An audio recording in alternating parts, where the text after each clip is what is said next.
उत्तराखंड की विभीषिका, केदारनाथ की आपदा। 2013 की गर्मियों में उत्तराखंड के पहाड़ अपने पूरे शबाब पर थे।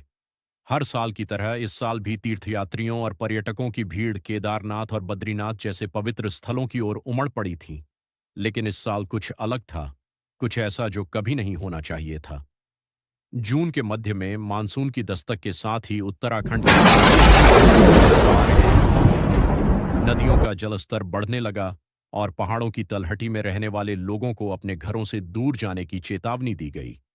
लेकिन किसी ने नहीं सोचा था कि यह आपदा इतनी भयानक होगी। 16 जून 2013 को केदारनाथ के आसपास के पहाड़ों पर बादल फट गया। एक विशाल बाढ़ ने केदारनाथ और उसके आसपास के इलाकों को अपनी चपेट में ले लिया। देखते ही देखते पूरा शहर पानी में डूब गया। हजारों लोग फंसे हुए थे और प्रशासन की मदद करने की कोशिशें नाकाफी साबित हो रही थीं। रुचि, एक 25 वर्षीय लड़की, अपने परिवार के साथ केदारनाथ की यात्रा पर आई थी। वह अपने माता पिता और छोटे भाई के साथ एक छोटे से होटल में ठहरी हुई थी। जब बाढ़ आई तो रुचि और उसका परिवार होटल की छत पर चढ़ गए। उन्होंने आसपास देखा लेकिन हर तरफ पानी ही पानी था। रुचि के माता पिता ने उसे और उसके भाई को बचाने के लिए हर संभव कोशिश की। उन्होंने एक लकड़ी के तख्ते पर रुचि और उसके भाई को बिठाया और उन्हें पानी में बहने के लिए छोड़ दिया। रुचि ने अपने माता पिता को आखिरी बार देखा जब वे उन्हें अलविदा कह रहे थे। रुचि और उसका भाई किसी तरह से सुरक्षित स्थान पर पहुंच गए।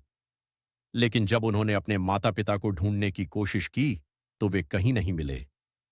रुचि ने अपने माता पिता को कभी नहीं देखा। उत्तराखंड की इस आपदा में हजारों लोग मारे गए, लाखों लोग बेघर हो गए। केदारनाथ और उसके आसपास के इलाके पूरी तरह से तबाह हो गए।